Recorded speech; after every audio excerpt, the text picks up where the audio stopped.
His name was Walter Hensley, though few in Willow Creek knew it. To most, he was just the old man who shuffled through town, always in the same olive green jacket, its elbows neatly patched. A faded anchor tattoo peeked from under his sleeve, barely visible on his weathered skin. At 83, Walter moved with the deliberate slowness of someone who'd carried heavy burdens, both the kind you could see and the kind you couldn't. His face, lined like a road map of forgotten places, held a quiet dignity, though his shoulders slumped under the weight of years. This morning, Walter woke with a tightness in his chest, a dull ache he brushed off as age or the chill. He walked to the general store for his usual: black coffee, no sugar, and a newspaper he'd read slowly over the course of the day. But as he stepped out, the ache sharpened, a hot blade twisting beneath his ribs. He paused, gripping the doorframe, willing it to pass. It didn't. His breath came short, and the world tilted. He stumbled to a bench, sat heavily, clutching his chest, his wallet slipping to his lap. "Excuse me," he rasped to a young woman hurrying past, her phone pressed to her ear. "Could you call someone? I need help." She glanced at him, her eyes flickering with impatience, and kept walking. A man in a suit followed, swinging a briefcase.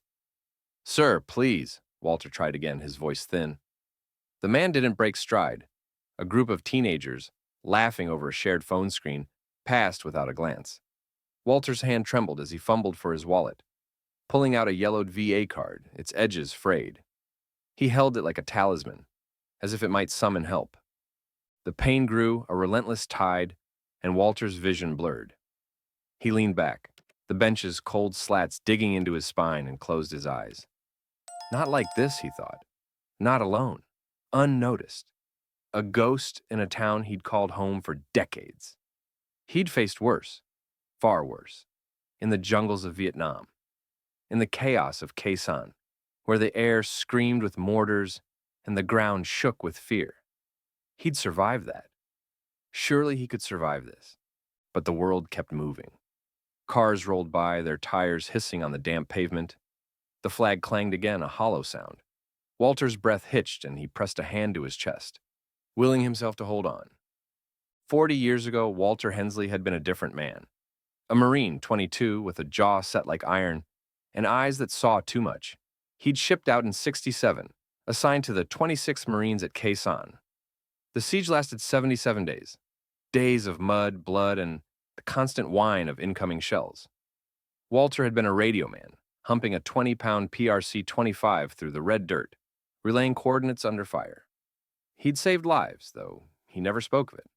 Not then, not now. The only evidence was a bronze star, tucked in a cigar box under his bed, and a photograph in his wallet. A grainy shot of his squad, half of them smiling, half of them gone by spring. Back then, he'd dreamed of coming home to a hero's welcome. But when he stepped off the plane in 69, the country had turned sour. Protesters spat at him in San Francisco. His hometown, Willow Creek, hadn't been much better, just silent stares and whispers about that war. Walter had folded his uniform, locked away his medals, and tried to forget. He worked odd jobs: mechanic, handyman, delivery driver, until his back gave out. Now he lived on a modest pension, in a one-bedroom apartment above the hardware store, where the pipes groaned like old friends. The town had changed too. The mill closed in the 80s, and the young folks left for cities, chasing jobs. Those who stayed grew busy, distracted, their eyes glued to screens. Walter became a fixture, like the flagpole or the cracked bell in the square. Seen but not noticed. He didn't mind, mostly. He'd learned to carry his past quietly, like a weight he'd grown used to. But on mornings like this, when the pain in his chest mirrored the ache in his heart, he felt the sting of being forgotten. Across the square, Emily Carter pushed a stroller, her 6-year-old son, Liam, tugging at her sleeve. "Mom, can we get donuts?" he asked, pointing at the bakery's neon sign. Emily sighed, checking her watch. She was late for work at the library, her mind tangled with bills and a broken washing machine. But something caught her eye: an old man on a bench, his face gray, one hand clutching his chest. She slowed, her heart lurching. Others walked past him, heads down, but Emily couldn't look away. "Liam, stay here," she said, parking the stroller by a lamppost. She approached Walter, her sneakers scuffing the pavement. "Sir?" Are you okay? Her voice was soft but firm, the kind that cut through noise. Walter opened his eyes, startled. I, my chest, he managed, his voice a whisper. Need help. Emily knelt beside him, her hand hovering near his shoulder. Okay, hold on. I'm calling an ambulance. She pulled out her phone, her fingers steady despite the knot in her stomach. As she dialed 911, she noticed the card in his hand. A VA card. The name Walter Hensley, printed in faded ink. Her breath caught. Her father had been a veteran too, though he'd never spoken much about it. She pushed the thought aside, giving the dispatcher their location. Help's coming, she told Walter, meeting his eyes. They were pale blue, clouded but sharp, like a sky after a storm. What's your name? Walter, he said, his voice steadier now, though the pain still gripped him. Walter Hensley? I'm Emily. This is my son, Liam. She gestured to the boy who was watching from the stroller, wide-eyed. You just hang in there, Walter. They'll be here soon. A small crowd began to gather. Shopkeepers peering from doorways, a jogger pausing mid-stride. Emily's call had drawn attention, and now eyes turned to the old man on the bench. A woman in a diner apron stepped forward, her face creased with worry. Is he okay? She asked. He needs a doctor, Emily said, her tone calm but commanding. Ambulance is on the way. Liam tugged at her sleeve again. Mom, is he a soldier? He whispered, pointing at the VA card, now lying on the bench. Emily glanced at it, then at Walter. Were you in the military, Walter? She asked gently. He nodded, a faint movement. Marines. Long time ago. Liam's eyes widened. Like a hero? Walter's lips twitched, almost a smile. Just did my job, kid. The wail of a siren cut through the morning, growing louder. Emily stayed by Walter's side, her hand resting lightly on his arm. The crowd parted as paramedics arrived, their boots heavy on the pavement. They moved quickly, checking Walter's vitals, asking questions in clipped tones. Emily stepped back but didn't leave, her eyes fixed on the old man as they loaded him onto a stretcher. Before they wheeled him away, Walter reached for his wallet, his fingers brushing the VA card. Emily picked it up, along with a small, folded photograph that had slipped out. I'll hold on to these for you, she said, her voice steady. We'll get them back to you. Walter nodded, his eyes meeting hers. Thank you, he whispered. And for the first time that morning, he felt seen. The hospital was a short drive from Willow Creek, a squat building with 2 bright lights and the sharp smell of antiseptic. Walter lay in a bed in the ER, an oxygen mask over his face, monitors beeping softly. The pain had eased, thanks to the paramedics and a dose of nitroglycerin, but he felt fragile, like a cracked vase held together by will alone. The doctor, a young woman with kind eyes, had said it was a heart attack, mild but serious. He'd need tests, maybe a stent. Walter listened, nodding, but his mind drifted to the square, to the woman who'd stopped when no one else did. Emily sat in the waiting room, Liam curled up in a chair beside her, doodling on a notepad. She'd called her boss to say she'd be late, then driven to the hospital, the VA card and photograph in her purse. She couldn't explain why she'd stayed. Maybe it was the way Walter had looked at her, like he hadn't expected anyone to care. Maybe it was her father's voice in her head, telling her to do right by those who'd served. She opened the photograph, careful not to tear its creased edges. It showed a group of young Marines, their faces smeared with dirt, grinning under helmets. One stood slightly apart, his eyes serious. Walter, she was sure. On the back in faded ink was written, Quezon, 68, Semper Fi. Her throat tightened. Her father had never talked about Vietnam, but she'd found his medals after he passed, hidden in a drawer like a secret. Mom, is he going to be okay? Liam asked, looking up from his drawing. A stick-figure soldier with a cape. I think so, Emily said, ruffling his hair. You did good noticing him. Liam beamed, then frowned. Why didn't anyone else help? Emily paused, searching for words. Sometimes people are just busy. They don't see what's right in front of them. She stood, slipping the photograph back into her purse. Come on, let's check on him. In the hospital room, Walter was awake, his color better. Emily knocked lightly on the doorframe. Mr. Hensley, it's Emily, from the square. He turned his head, surprised. "You didn't have to come." "I wanted to," she said, stepping inside. Liam peeked from behind her, clutching his notepad. "I have your things." She handed him the VA card and the photograph, her fingers lingering on the latter. "This is from Vietnam, isn't it?" Walter took the photograph, his hands steadier now. "Yeah, my squad. Good men." His voice was soft, heavy with memory. Liam edged closer. "Did you fight in a war?" Walter chuckled, a dry sound. "A long time ago, kid. Don't much like talking about it." "That's okay," Emily said quickly. "We just wanted to make sure you were all right." Walter looked at her, then at Liam, who was holding out his notepad. On it was a drawing, a soldier with a cape, standing tall. "This is you," Liam said shyly. "You're a hero." Walter stared at the drawing, his eyes glistening. He hadn't been called a hero in decades, not since the war ended and the world moved on. "Thanks, kid," he said, his voice rough. "That's real nice." Emily smiled, her heart full. "We'll let you rest, but we'll check on you, okay?" As they left, Walter held the drawing, his fingers tracing the crude lines. For the first time in years, he felt a spark of something, pride, maybe, or hope. The pain in his chest was gone, but something else had shifted, something he couldn't yet name. Back in Willow Creek, word spread. The woman in the diner apron, whose name was Clara, told the story to her customers. The jogger mentioned it at the barber shop. By noon, the square was buzzing, not with gossip, but with questions. Who was the old man? Why hadn't anyone stopped? Emily's act, small as it was, had rippled outward, stirring something in the town. At the library, Emily couldn't focus. She kept thinking of Walter, of the photograph, of the way he'd looked at Liam's drawing.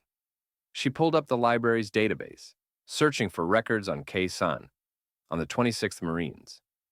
She found a grainy article from 1968, mentioning a radio man who'd braved enemy fire to call in an airstrike, saving a platoon.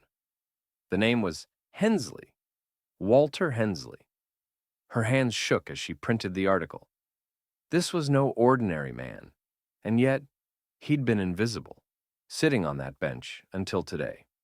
The day after the incident on the square, Willow Creek hummed with quiet conversations. At Mary's diner, the smell of fresh coffee mingled with the clink of dishes and the low murmur of morning patrons. Emily Carter sat at the counter, holding a printed article about Khe Sanh she'd found in the library's database. Her fingers trembled as she reread the lines about a radio man who, risking his life, called in an airstrike that saved a platoon of Marines. Walter Hensley's name was in bold, but no one in town had known. She folded the article and approached Clara, the waitress who'd seen Walter on the bench. "Clara, look at this," Emily said, handing her the sheet. "It's him, Walter Hensley. He's a hero." Clara, wiping her hands on her apron, leaned over the article. Her eyebrows rose as she read about how Walter, under a hail of bullets, kept contact with command, relaying coordinates that saved dozens of lives. "My God," she whispered. "Why didn't he ever tell anyone?" Emily shook her head, her gaze thoughtful. "Guess he didn't think it mattered. Some people keep things like that to themselves." Clara nodded, her eyes still scanning the article. "I saw him sitting on that bench every day. Always with a paper, always alone. How did we not know?" Emily didn't answer right away. She was thinking of her father, who'd come back from war quiet, his medals hidden in a box, his stories locked in memories he didn't share. "Sometimes we just don't look," she said finally. "But now, we know." By noon, the news had spread through Willow Creek like a ripple on still water. Clara told her customers, who passed it on, at the barber shop, the gas station, the grocery store. The jogger who'd seen Walter on the bench mentioned him to the barber.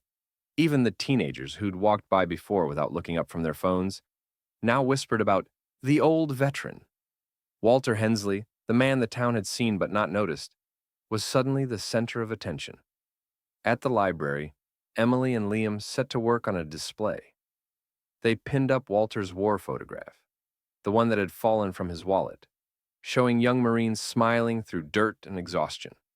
Beside it, they placed the article printout and Liam's drawing, a soldier with a cape, now a symbol of something greater. Emily wrote a headline in bold letters, "Honor Our Heroes." Below it, a short text told of Walter's bravery at Quezon and urged townsfolk to remember those who carry their past quietly.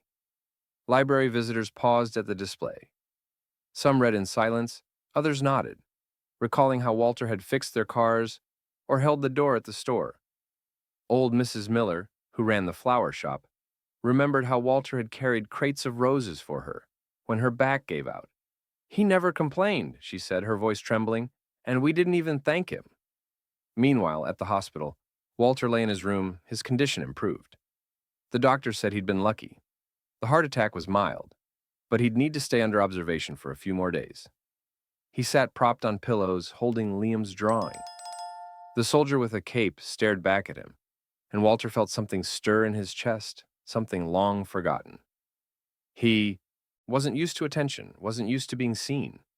But that moment on the square, when Emily stopped, when her voice cut through the indifference of passers-by, had changed something in him. Emily visited him daily, sometimes with Liam, sometimes alone. She brought coffee, black, no sugar, as he liked, and talked about the town. "People are talking about you, Walter," she said one day, sitting by his bed. "They want to know your story." Walter looked away, his fingers tightening on the blanket's edge. "Nothing to tell," he muttered. "I did what I had to do. Plenty did more." Emily leaned closer. "You saved people. That's not just a job. It matters." He looked at her, his pale blue eyes searching her face for a hint of pity. But there was only sincerity. "Maybe it mattered once," he said quietly. "But now, people forget." "Not everyone," Emily replied, "and we won't let them." A week later, Walter was discharged. Emily, with Clara and a few local support, organized a small event on the square. The morning was cool, the flag above the post office flapping, its halyard clanging as always. But this time, people gathered. Not a loud crowd, but a quiet, respectful community. Shopkeepers closed their stores for an hour. Farmers came in from the outskirts. Even teenagers stood off to the side, this time without phones. Emily stood at the front, holding Liam's hand. Beside her was Clara, holding a small brass plaque engraved by local craftsmen. It read, "Walter Hensley, Hero of Quezon, 1968. When Walter stepped out of the car, leaning on a cane the hospital had given him, the crowd hushed. His olive jacket was clean but still worn, the anchor tattoo visible on his wrist. Emily stepped forward. "Walter," she said, her voice clear in the morning stillness, "we want to honor you, not just for what you did at Quezon, but for who you are to our town." Clara handed him the plaque. Walter took it, his hands trembling. He read the inscription, his throat tightening. I don't know what to say," he mumbled. "I just did my job." The crowd applauded, not loudly but warmly, with respect. Liam ran forward, holding a new drawing. A soldier with a cape, this time with a bronze star on his chest.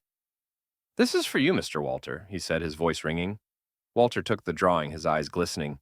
He smiled, wider than Emily had ever seen. "Thank you, kid," he said. "This means a lot." The mayor, an old man who usually avoided public events, stepped forward. "We want to do something more," he said. "There'll be a bench on this square in honor of Walter and all who served, so we never forget." Weeks later, the bench was installed, right where Walter had sat that morning. It bore a plaque, "In honor of those who served." Walter came there daily, sat with his paper, but now people stopped to say hello. Shopkeepers brought him coffee, kids waved, and Mrs. Miller once left a rose on the bench. Willow Creek changed. Not drastically, but noticeably. People started noticing each other, holding doors, nodding to strangers, asking how they were. Emily kept working on the library display, adding stories of other town veterans who began opening up, inspired by Walter's example. Clara started a monthly gathering at the diner, where veterans could share memories over coffee. As for Walter, he didn't become talkative overnight, but his shoulders straightened, his steps grew firmer. He wore his olive jacket with new pride, and Liam's drawing sat on his bedside table, next to the cigar box, holding his bronze star.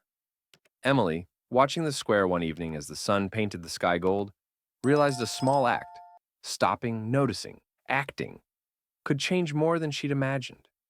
She thought of her father, of all those whose stories go untold, and promised herself to keep noticing. Subscribe to Hoffman Stories to find the heroes among us. Take a moment to see those who quietly carry their valor in your community. Their stories are waiting to be heard.